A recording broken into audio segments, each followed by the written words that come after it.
আসসালামু আলাইকুম। Hi viewers, কেমন আছেন সবাই? আশা করছি অনেক অনেক ভালো আছেন আপনারা। আমিও কিন্তু আল্লাহর রহমতে অনেক ভালো আছি। Welcome to Sharmin's life, Bangladeshi American blogger. আর আজকের ভিডিওটা কিন্তু আমার বোনের বাসায় মানে কিচেন ট্যুর ভিডিও। এটা কয়েকদিন আগে কিছু অনেকেই আমার কাছে রিকোয়েস্ট করেছিল যে আপু তুমি তোমার বোনের বাসাটা দেখালে একদিন তারা তোমার বোনের বাসার কিচেনটা একটু ঘুরে দেখায়ও, খুব ভালো লাগবে। তো আমি ওর বাসায় কিন্তু মাঝে মধ্যেই আসি, বাচ্চাদের নিয়ে ঘুরে যাই, কিন্তু মনে থাকে না ভিডিও করার জন্য।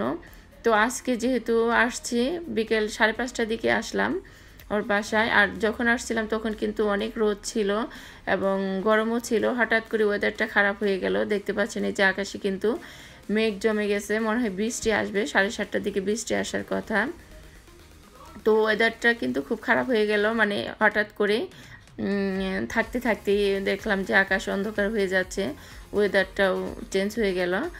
তো আজকে আমার বোনের বাসার কিচেনটা আমি আপনাদেরকে ঘুরে দেখাবো, আশা করবো আপনাদের ভালো লাগবে। তো এটা হচ্ছে ওর বাসার সামনের সাইড। এখানে এই যে বাড়িগুলো দেখতে পাচ্ছেন, এখানে কিন্তু কয়েকজন বাঙালিও আছে, মানে ইদানিং আসতেছে এই রোডে, ট্রান্সফার হয়ে কয়েকজন বাড়ি কিনে ফেললো অলরেডি। আর আফ্রিকান আমেরিকানরাও আছে এই রোডে, তারপর চাইনিজরাও থাকে। তো আমি বাইরে ভিডিও করে তারপরে ওর কিচেনে চলে আসলাম। ও বলছিল যে তুমি ভিডিও করবে, আগে আমাকে বললে না কেন, তাহলে আমি আরেকটু গুছিয়ে রাখতে পারতাম, সব এলোমেলো হয়ে আছে। তো আমি বললাম যে না, কোনো সমস্যা নেই, যা আছে তাতেই হবে। আমার আসলে মনে থাকে না সবসময় ভিডিও করার জন্য, আজকে যেহেতু মনে হয়ে গেছে তো একটু ভিডিও করেই ফেলি। তো ও আসলে চেষ্টা করে সবসময় সব কিছু গুছিয়ে রাখার জন্য, কিন্তু ওরও ছোট ছোট দুইটা বাচ্চা আছে, একজন প্রি স্কুলে পড়ে, আরেকটা সেকেন্ড গ্রেডে পড়ে। তো বাচ্চারা থাকলে তো আসলে ঘর দরজাটা অতটা ঠিক রাখা যায় না, এলোমেলো হয়ে থাকে। তারপরেও চেষ্টা করে গুছিয়ে রাখার জন্য। আর ওর রান্নাঘরটা কিন্তু দেখতে পাচ্ছেন অনেক বড় একটা রান্নাঘর। মানে আমরা মেয়েরা যখন কাজকর্ম করি তখন কিন্তু আমাদের রান্নাঘরটাই প্রবলেম হয়। ছোট রান্নাঘরে কিন্তু আমরা চলাফেরা করে কাজকর্ম করে একদমই আরাম পাই না, মনে হয় যে কেন রান্নাঘরটা এত ছোট হলো, আর একটু বড় হলে ভালো হতো। তো আসলে সেই দিক দিয়ে ও খুবই ভালো আছে। ওর কিচেনটা আল্লাহর রহমতে অনেক বড়, একটা রুমের মতোই ধরা চলে। আর হাঁটা হেঁটেও কাজকর্ম করে খুবই মানে স্বাচ্ছন্দ্যে কাজকর্ম করা যায়। আর দেখতে পাচ্ছেন অনেকগুলি কিন্তু ওর বাসার মানে ক্যাবিনেট, উপরেও নিচে। আর যেহেতু ওর এটা নিজের বাসা, ও মনের মতো করে একটু গোছানোর চেষ্টা করতেছে, আরও করবে। তো এই যে ফ্রিজ দেখতে পাচ্ছেন, এটা ও নতুন কিনেছে এই ফ্রিজটা। আর ওর জিনিসপত্র রাখার আল্লাহর রহমতে কোনো সমস্যা হয় না, প্রচুর জায়গা আছে রান্নাঘরে। আর আপনারা হয়তো বলবেন যে বোনের রান্নাঘর দেখাচ্ছেন, আপনারটা কেন দেখান না? আসলে আমি তো রেন্ট থাকি, ভাড়া থাকি, আমার বাসাটা তেমন কিন্তু বড় না, ছোট বাসা। তো রান্নাঘর তো একদমই ছোট, মানে কোনো রকম রান্না করে খাওয়ার মতো। বড় রান্নাঘর হলে আমি অবশ্যই দেখাতাম। আর ইনশাল্লাহ নিয়ত আছে বাড়ি কেনার সামনের বছর। আমার হাজব্যান্ড তো বাড়ি কেনা নিয়ে আমার সাথে অনেক রাগারাগি করে যে তুমি কেন বাড়ি কিনতে চাও না। আসলে আমি যে অ্যাপার্টমেন্টেতে থাকি ওটা কিন্তু খুব ভালো একটা অ্যাপার্টমেন্ট, আমার খুব ভালো লাগে। আর ওদের যে ফ্যাসিলিটিগুলো আমার খুবই পছন্দ। মানে আমি নিজস্ব বাড়ি হলে কিন্তু এগুলি সুবিধা আমি পাবো না, যে কোনো প্রবলেম হলে আমাকে ঠিক করে নিতে হবে। তো এই অ্যাপার্টমেন্টে আমি মানে হয়ে গেছে প্রায় 3 বছরের মতো হয়ে যাবে। তো আমি আসলে কোথাও উঠলে কিন্তু আমার সহজে বাসা চেঞ্জ করতে ইচ্ছা হয় না। আর আমেরিকাতে তো বাসা চেঞ্জ করা খুবই টাফ ব্যাপার, এক জায়গা থেকে আরেক জায়গায় যাওয়া মানে তখন খুবই কষ্ট হয়ে যায়, বাংলাদেশের মতো না। তো যাই হোক, এই যে এগুলি ওর জিনিসপত্র রেখেছে মোটামুটি ওর মানে ওর আইডিয়া মতোই ও রেখেছে জিনিসগুলি। আমি একটু খুলে খুলে আপনাদেরকে দেখাচ্ছি। তো ইনশাল্লাহ বাড়ি কিনবো সামনের বছর, কিনলে অবশ্যই আপনাদেরকে ঘুরে দেখাবো, নিয়ত আছে। আর সামনের বছর অবশ্যই কিনবো, যদি আল্লাহ সে পর্যন্ত বাঁচিয়ে রাখে, তাহলে তো কিনতে পারবো। আর নিজের বাড়িতে থাকার মজাই আলাদা। এই ওভেনটাও ও নতুন কিনেছে, আগেরটাও নষ্ট হয়ে গিয়েছিল। মানে ও সব কিছু নতুন কেনার চেষ্টা করতেছে। ও আগে অ্যাপার্টমেন্টে ছিল, ও 3-4 বছরের মতো অ্যাপার্টমেন্টে থেকেছে, তারপরে বাড়ি কিনে উঠে পড়েছে। প্রায় 2 বছরের মতো হয়ে গেছে ওর বাড়িতে ও উঠেছে। যে আমি ড্রয়ারগুলো একটু খুলে দেখাচ্ছি। এখানে ও চামচ টামচ রেখেছে। আসলে ও চাচ্ছিল না আমি এগুলি খুলে খুলে দেখায়, বলছিল যে কেমন যেন অগুছালো। তো আপনারা সবাই মাফ করে দিবেন যদি একটু অগুছালো থেকে থাকে। ও এখানে পাতিল রেখেছে, হাঁড়ি পাতিল নিচে, আর অনেক প্রচুর জায়গা ওর, মানে জিনিস রাখার আর কোনো প্রবলেম নেই। যেমন যেটা আমার বাসায় আছে, কোনো মানে জিনিস কিনতে ইচ্ছে করে না, জিনিস রাখার জায়গা নাই দেখে মনে হয় যে না এগুলি কিনে কোথায় রাখবো। ছোট বাসা একদম।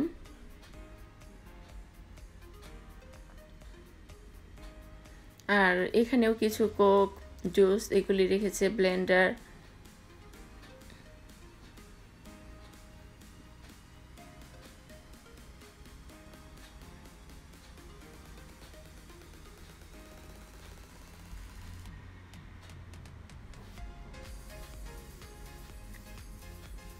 আর ওর বাচ্চারা খুবই ভালো ড্রয়িং করতে পারে। এই যে কিছু এখানে ড্রয়িংও ও ঝুলিয়ে রেখেছে। ওর ছেলেটা কিন্তু মাশাআল্লাহ ভালো ড্রয়িং পারে, খুব সুন্দর করে ড্রয়িং করে। আমাকে দেখায় মাঝে মধ্যে যে খালামণি এটা আমি আঁকিয়েছি, তারপরে খুবই সুন্দর ড্রয়িং করতে পারে।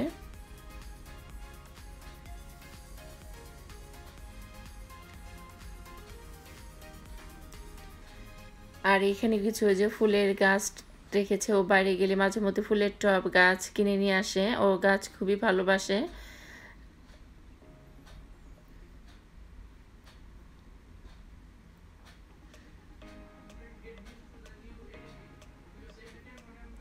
এখানেও কিছু ফ্রেঞ্চ ফ্রাই বের করে রেখেছেন, মানে আমার বাচ্চাদেরকে ভেজে খাওয়ানোর জন্য।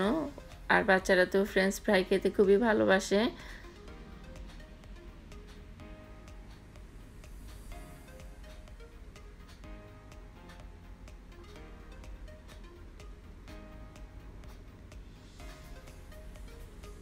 আসলে রান্নাঘরে একটু খোলামেলা ফাঁকা না থাকলে কিন্তু মানে গিজ গিজ করে জিনিস এগুলি কিন্তু আমার একদমই ভালো লাগে না। খোলামেলা জায়গা, সেটা কাজ করে এবং বসে খেয়ে সব দিক দিয়ে আরাম। আর এটা হচ্ছে চার্চ, ওর বাসার মানে কিচেনের যে ওইখানে ও একটা দরজা খুলে নিয়েছে ইদানিং পিছন রাস্তা দিয়ে যাতায়াত করার জন্য। এটা হচ্ছে চার্চ, ওর বাসার কাছে কিন্তু এই চার্চটা।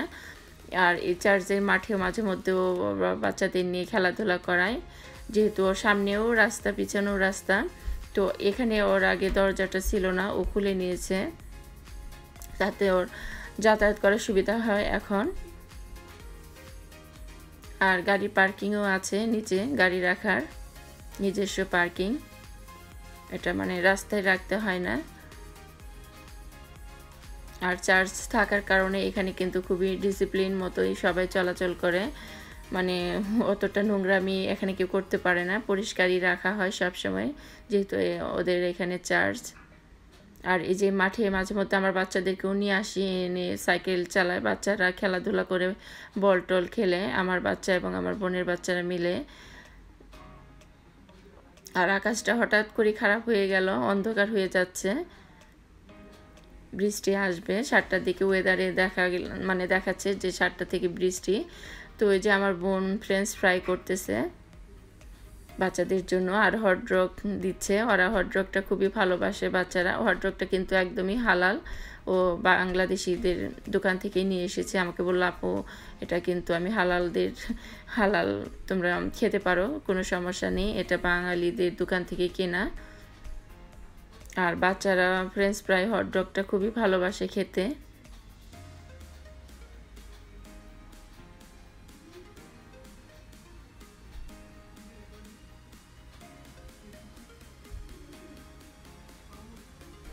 আর এই ফ্রেঞ্চ ফ্রাইটা খুবই টেস্টি ছিল, মজার ছিল। বাচ্চারা খেয়ে খুবই বলছিল যে না অনেক ভালো লেগেছে, আসলে অনেক ক্রিস্পি হয়েছিল। তো অনেকগুলি ভেজেছিল, বাচ্চারা কিন্তু সবগুলি খেয়েও ফেলেছিল। আর বাচ্চারা তো ফ্রাই জাতীয় খাবার ওদের খুবই ফেভারেট।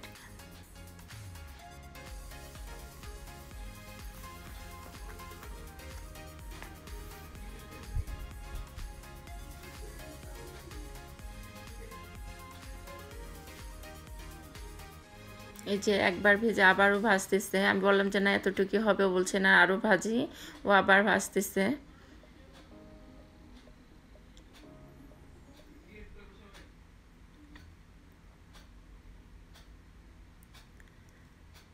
তো কেমন লাগলো আমার বোনের রান্নাঘরটা আপনাদের কাছে? যদি ভালো লেগে থাকে অবশ্যই কমেন্টস করে আমাকে জানাবেন।